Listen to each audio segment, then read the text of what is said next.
नमस्कार, मैं राशि। आप देख रहे हैं सी न्यूज़ भारत। वक्त हो चुका है बिहार झारखंड बुलेटिन का।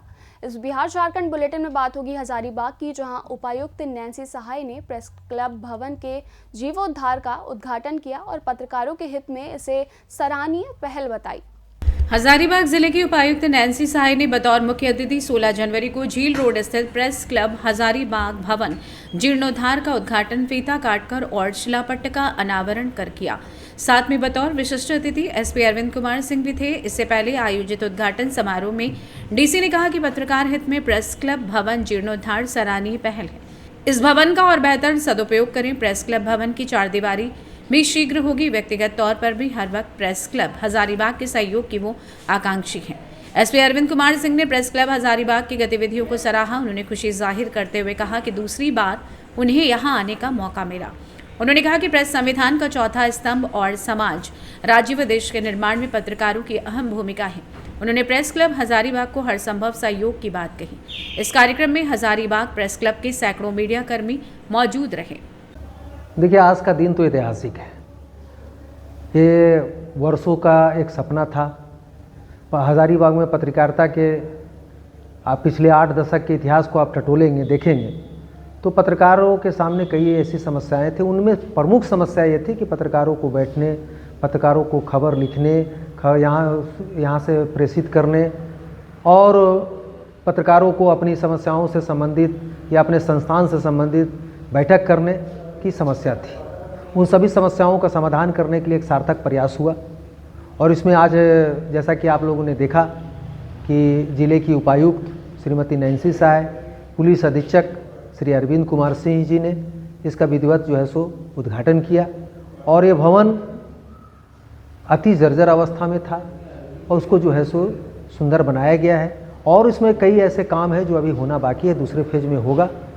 जिले भर के पत्रकारों के लिए, प्रेस क्लब के सदस्यों के लिए यह भवन काफ़ी लाभदायक होगा, सुविधाजनक होगा और हम हमारी प्रेस क्लब के सभी साथियों से आग्रह करेंगे कि जब भी उन्हें यहाँ रात में रहने की कोई समस्या हो या दिन में बैठकर खबर लिखने की ज़रूरत हो तो यहाँ पर वो आ सकते हैं। वह उनका परिसर है, उनका प्रेस क्लब है और पूरा प्रेस क्लब परिवार आज के इस दिन को याद रखेगा और यह दिन स्वर्ण अक्षरों से लिखा जाएगा कि प्रेस क्लब के साथियों ने सार्थक प्रयास किया और जिसके प्रयास का प्रतिफल यह मिला है। जल्द ही इस परिसर की चारदीवारी भी शुरू होगी।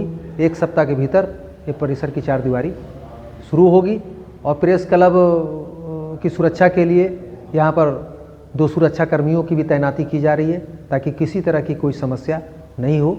इन सभी सवाल आज के दिन के बहुत ऐतिहासिक है और हम आज की सफलता के लिए प्रेस क्लब के सभी सदस्यों को, प्रेस क्लब की कार्य समिति के, प्रेस क्लब के जिला के पदाधिकारियों को बहुत बहुत बधाई देते हैं कि सामूहिक प्रयास से यह सफलता मिली है। हजारीबाग से सी न्यूज़ संवाददाता निशांत कुमार सिंह की रिपोर्ट। इसके साथ ही बात करेंगे कैमूर की, जहां बेटी की शादी के लिए पैसे के दबाव में एक व्यक्ति ने बैंक से पैसे निकालने के बहाने घर से गायब हुआ, जिसे पुलिस ने सकुशल बरामद किया है। बेटी की शादी के लिए पैसे का दबाव था। तनाव में आकर पिता ने बैंक से पैसे निकालने के बहाने गए थे, लापता हो गए। परिजनों ने अपहरण की आशंका जताते हुए थाने में प्राथमिकी दर्ज कराई थी। अनुसंधान करते हुए पुलिस ने कथित अपहरण को भभुआ रोड रेलवे स्टेशन से सकुशल बरामद किया और परिजनों को सौंप दिया है। एसपी ने प्रेस वार्ता कर ये जानकारी दी है। बता दें कि कैमूर जिले के दुर्गावती थाने में 7 जनवरी को कथित अपहृत इस्लाम अंसारी, जो मंसूरपुर के रहने वाले हैं, मामले में प्राथमिकी दर्ज कराई गई थी। इसमें उनके परिजनों द्वारा बताया गया था कि इस्लाम अंसारी 7 जनवरी को बेटी की शादी के लिए बैंक से पैसा निकालने मोहनिया आए थे, जो कि उनके द्वारा फ़ोन से बात की गई, जिसमें कासिम अंसारी द्वारा बताया गया कि 3-4 व्यक्ति उनका पीछा कर रहे हैं और इसके बाद उनका मोबाइल बंद हो गया। इसमें तकनीकी अनुसंधान और सीसीटीवी फुटेज जांच के क्रम में पता चला कि वो कोलकाता चले गए हैं। आइए जानते हैं इस विषय में एसपी कैमूर हरिमोहन शुक्ला ने और क्या कुछ जानकारी दी। 7 जनवरी 2025 को दुर्गावती थाना में एक शहनवाज अंसारी साहब थे, उन्होंने कंप्लेन दर्ज कराई थी। उनके चाचा इस्लाम अंसारी साहब घर से अपनी बेटी की शादी के लिए बैंक से पैसा निकालने के लिए निकले थे। और उनका ये आरोप था कि उनके चाचा ने फ़ोन करके अपनी बेटी को कहा है कि पैसा उन्होंने निकाल लिया है। उनके पीछे उनका 4-5 आदमी पीछा कर रहे हैं और इसके बाद उन्होंने मोबाइल स्विच ऑफ कर दिया। उन्होंने इनके अपहरण की आशंका जताई थी। इस घटना के बाद से ही चूँकि अपहरण का आरोप था और पुलिस काफ़ी इसमें तत्परता से सब चीज़ें देख रही थी। हमारी सर्विलांस टीम और एसडीपीओ मोहनिया हम लोगों ने जब ये सारे बैंकों में चेक किया कि वो पैसा निकाला गया कि नहीं निकाला गया, तो कहीं इनके अकाउंट का कहीं पता नहीं चल रहा था। इनके परिजन कोई बैंक का खाता अकाउंट का कोई डिटेल नहीं दे रहे थे। इनके आधार से और से बहुत सारे जो हम लोगों ने तरीकों से चेक किया तो कोई पैसा निकासी का कोई प्रमाण ही नहीं बन रहा था। हमने जब अपने सर्विलांस से देखा तो उनका जो प्रोसीड कर रहे थे ये सासाराम की तरफ गए और फिर उधर से बढ़ते हुए आगे भी उनकी लोकेशन मिलती चली गई। तो ये हम लोग कंफर्म हो गए कि नहीं कुछ और ही मामला है और ये किडनैपिंग नहीं हुई है। अभी हमको ये भी जानकारी मिली कि नहीं ये लोग सर्विलांस से सब चीज़ें पता कर रहे थे। पता चला कि ये कलकत्ता से वापस अब लौट रहे हैं। कल हमारी टीम ने इनको पूर्णिया से बरामद कर लिया है। अपहरण का कोई मामला नहीं था, उनकी बेटी की शादी थी और ये उसमें पैसा को लेकर के काफ़ी दबाव में थे। उसी टेंशन में यहाँ से चले गए थे। अपहरण जैसी कोई चीज़ नहीं। यह सब भौजाल रचन के पीछे इनका मुख्य उद्देश्य क्या था सर? देखिए ये तो थे नहीं और इनके अभी पारिवारिक इनकी मनःस्थिति या इनके दिमाग में क्या चल रहा था ये तो हम लोग नहीं समझ पाए, लेकिन ये स्पष्ट था कि ये इन्होंने एक रचना रची कि हमारे पीछे लोग लगे हुए हैं, मेरे पास पैसा है। और इसमें काफ़ी पुलिस ने तत्परता से काम किया, लेकिन यही है कि पुलिस का काफ़ी इसमें समय भी अन्य जो कार्य में लगता है वो इसमें नहीं लगता है। पुलिस का समय इन्होंने बर्बाद किया, इनके ऊपर क्या कार्रवाई की जा रही है? देखिए पुलिस का समय बर्बाद करने की बात है, इनके परिजनों को तो पता नहीं था कि इन्होंने क्या किया है क्या नहीं किया। इनके परिजन तो इस आशंका में थे। जो इन्होंने फ़ोन करके बताया कि हमारे पीछे लोग लगे हुए हैं, 4 आदमी मेरा पीछा कर रहे हैं, इसीलिए वो आशंकित थे, परेशान थे। सब कुछ तो ये हम तो यही सब लोगों को एक आपके माध्यम से भी कहना चाहते हैं कि पुलिस से पॉजिटिव काम में पुलिस को लगाएं। हम आपकी मदद के लिए ही हैं, 24 घंटा आप हमारा यूज़ कीजिए, लेकिन अपनी मदद के लिए कीजिए, पॉजिटिव कामों के लिए कीजिए, उसको डाइवर्ट मत कीजिए प्लीज। पूछताछ में क्या बताया? पूछताछ में उन्होंने ये बताया कि हम हमें दहेज में जो पैसा देना था उसके लिए हम काफ़ी दबाव में थे और उसी परेशानी में हम यहाँ से चले गए। 5 लाख रुपए निकाले थे कि नहीं है? नहीं, अभी इस तरह का कोई एविडेंस ना हमको पहले मिला था और ना ही ये इस तरह की कोई बात बताया। क्या कार्रवाई? अब इनकी बरामदगी इनके परिवार को हम सौंप देंगे, सकुशल रहेंगे और इस तरह की कोई बात न करें। कैमूर से सी न्यूज़ संवाददाता ओम प्रकाश तिवारी की रिपोर्ट। कैमूर में उत्पाद विभाग पुलिस ने गुप्त सूचना पर कार्यवाही करते हुए 15 लाख रुपए की शराब जब्त की और 3 आरोपियों को गिरफ्तार किया है। खबर कैमूर से, जहां उत्पाद विभाग की पुलिस के हाथ बड़ी सफलता लगी है, जो कि उत्पाद विभाग की पुलिस ने गुप्त सूचना के आधार पर उत्तर प्रदेश की तरफ से पटना जा रहे शराब से भरी एक बोलेरो एवं एक टाटा सुमो एवं एक ऑटो से 15 लाख की शराब को बरामद किया है। इसके साथ ही 3 लोगों को भी गिरफ्तार कर लिया है। गाड़ी के हर पार्ट में शराब भरी हुई थी।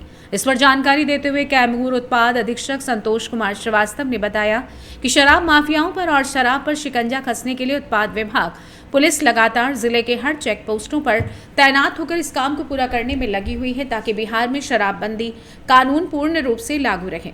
इसी दौरान पुलिस को गुप्त सूचना मिली कि उत्तर प्रदेश की तरफ से 2 4 व्हीलर गाड़ी में शराब लेकर कैमूर के रास्ते पटना ले जाया जा रहा है। इसके बाद उत्पाद विभाग की पुलिस द्वारा सभी चौकियों पर कड़ा पहरा दिया गया और सूचना अनुसार दिए गए गाड़ी नंबर पर कार्रवाई के लिए तलाश की जाने लगी। इसी दौरान मोहनिया चेक पोस्ट के उसरी पुल के पास बताए गए नंबर की गाड़ियों को देखा गया। गाड़ी में कुछ नहीं था, लेकिन गाड़ी के हर बॉडी में शराब भरी हुई थी, या यूं कहें कि गाड़ी को ही शराब रखने के लिए तहखाना बना दिया गया था। अगर मार्केट में शराब की कीमत आकी जाए तो 15 लाख रुपए होगी। इसके साथ ही 3 लोगों को गिरफ्तार कर लिया गया है। फिलहाल पुलिस शराब को जब्त करते हुए और गिरफ्तार लोगों से पूछताछ करते हुए सभी को न्यायिक हिरासत में भेजा जा रहा है। वहीं पुलिस आगे की कार्रवाई में जुटी हुई है।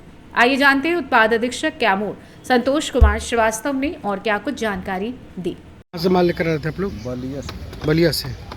कहाँ जा रहे थे आप लोग? पटना। पटना। 26 जनवरी आने वाला है, उसी पर ये बंदी के दिन खपाने वाले थे आप लोग? ये नहीं मालूम। ड्राइवर कैसे, किसके माध्यम से कैसे ले आते हैं? तो ड्राइवर आदमी हमका आप ड्राइवरी करते हैं? आप ड्राइवर थे? जी।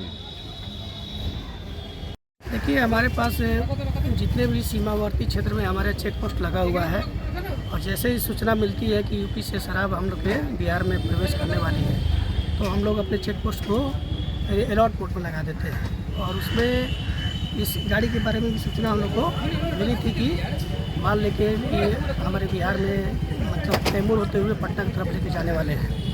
हम लोग 4 बजे सुबह से ही पूरा टीम अपना लगा हुआ था। इसमें ये सुमो गाड़ी में पूरे बॉडी में इसका शराब पैक है। जो आप खाली गाड़ी अगर कोई देखता तो पता कि खाली गाड़ी है, लेकिन इसके पूरे बॉडी में बना हुआ है शराब रखने का। आप देख रहे हैं कि पूरा चारों तरफ कैरेट से निकाला जा रहा है इससे।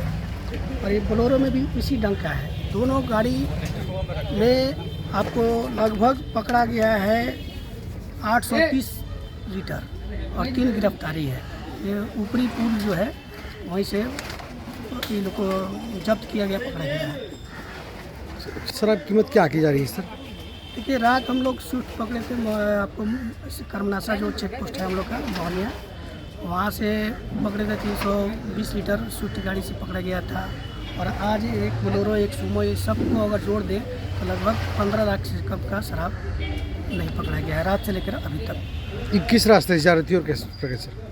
यूपी से आ रही थी। ऊपरी पुल जो है उसी के पास रामगढ़ थाना में पड़ता है, उसी से होकर के पटना लेके जा रही थी। शराब माफियाओं के लिए साफ संदेश है कि ये कैमूर जिला छोड़ दें और बाकी अपना यहाँ मतलब यूपी में काम करते हैं, यूपी में ही काम करें, इधर बिहार में आने की जरूरत नहीं है। कैमूर से सी न्यूज संवाददाता ओम प्रकाश तिवारी की रिपोर्ट।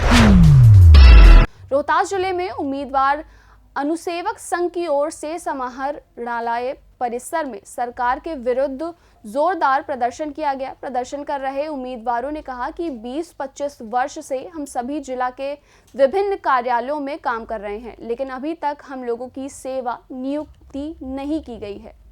रोहतास जिले में उम्मीदवार अनुसेवक संघ की ओर से समाहरणालय परिसर में सरकार के विरुद्ध जोरदार प्रदर्शन किया गया। प्रदर्शन कर रहे उम्मीदवारों ने कहा कि 20-25 वर्षों से हम सभी जिले के विभिन्न कार्यालयों में काम कर रहे हैं, लेकिन अभी तक हम लोगों की सेवा नियमित नहीं की गई। बिहार कर्मचारी चयन आयोग की ओर से इसके लिए एक परीक्षा का आयोजन किया गया था, लेकिन उसमें भी उम्मीदवार अनुसेवकों को कोई प्राथमिकता नहीं दी गई। इस संदर्भ में उम्मीदवार परिचारिका चंद्रावती देवी ने कहा कि सेवा करते हम सभी को 25 साल हो गए, फिर भी सरकार परीक्षा उत्तीर्ण की बात कर रही है। पूरी जिंदगी दैनिक मजदूरी पर गुजर गई, आखिर अब हम लोग कहाँ जाएं? इन सब बातों को लेकर उम्मीदवार अनुसेवकों में सरकार के प्रति असंतोष व्याप्त है। प्रदर्शनकारियों का कहना है कि 17 जनवरी को पटना में प्रदर्शन किया जाएगा और इस पर भी सरकार की कुंभकर्णी निद्रा भंग नहीं हुई तो मुख्यमंत्री का घेराव करते हुए चरणबद्ध आंदोलन किया जाएगा। प्रदर्शनकारियों में मुख्य रूप से धर्मेंद्र तिवारी, नीरज कुमार सिन्हा, नंदा देवी, सुशील सिंह, महेंद्र सिंह, कमल सिंह, मिथिलेश कुमार, कंचन कुमारी तथा संतोष कुमार सहित अनेक उम्मीदवार अनुसेवक शामिल रहे। क्या मामला है आप लोगों का? मामला हमारा यही है कि 2012 में हम सब कर्मियों के लिए एक विज्ञापन निकला था कि विज्ञापन के माध्यम से हम सबको समायोजन करने की बात हुई थी। बिहार सरकार का नियमावली में भी है, लेकिन विज्ञापन निकला, पैनल बना, पैनल बनने के बाद भी ये धांधली करने के चक्कर में बहाली नहीं हुआ। तो बीएसएससी 2023 में हम लोगों से एग्जाम लिया, 24 में ना जी, 24 हाँ 2024 में सितंबर हाँ, हम सभी अभ्यर्थियों से आवेदन लिया और परीक्षा लिया। परीक्षा में भी हम लोग शामिल हुए। अब परीक्षा का परिणाम देने के नाम पर वो केवल यहाँ बहाली नहीं करना चाहते, 750 सीट के विरुद्ध केवल 68 गो रिजल्ट दिया पूरे रोहतास के रिजल्ट दिया। हाँ, जो कि 750 सीट पर हमारे यहाँ विज्ञापन निकला था और हम लोगों को जो है रोज बरगलाते देखिए हम लोगों का उम्र कितना हो गया। हम लोग 2000 से इसमें हैं। उसमें जितने अभ्यर्थी चयनित हुए क्या बाहर के हैं या अपने? नहीं, बाहर नहीं, हम बाहर भीतर के अब चक्कर में नहीं है, क्योंकि प्रतीक्षा सूची जिला पदाधिकारी के द्वारा, कमेटी के द्वारा बनाया गया था। उसी में से उसी अभ्यर्थी से आवेदन लेकर के परीक्षा लेने का काम बीएसएससी ने किया था। इसलिए हम चाहते हैं कि सभी परीक्षार्थियों का, चूंकि सीट है, सीट नहीं रहता तो हम कहते केवल सीट अगर नहीं रहता तो हम कहते कि केवल हम सब कर्मियों का कर दीजिए, लेकिन जितने परीक्षार्थी 750 सीट पर 450। मेरा नाम नीरज कुमार सिन्हा है। क्या है? मैं उपाध्यक्ष हूँ इस महासंघ का हूँ। चंद्रावती देवी, सासाराम संग्रहालय रोहतास से बोल रहा हूँ। और हम तो देखे हैं जितना भी हम लोग काम करने वाले हैं, अब तक हम लोग आशा लगाए हुए थे। जो 2012 में वैकेंसी जो निकला, विज्ञापन हम लोग का हुआ, उसका पैनल भी बन चुका है। उस पैनल के अनुसार हम लोग के नहीं लेना चाहिए परीक्षा, लेकिन परीक्षा लिया भी गया तो हम लोग छट गए, जो कि उम्र ख़त्म हो रही है।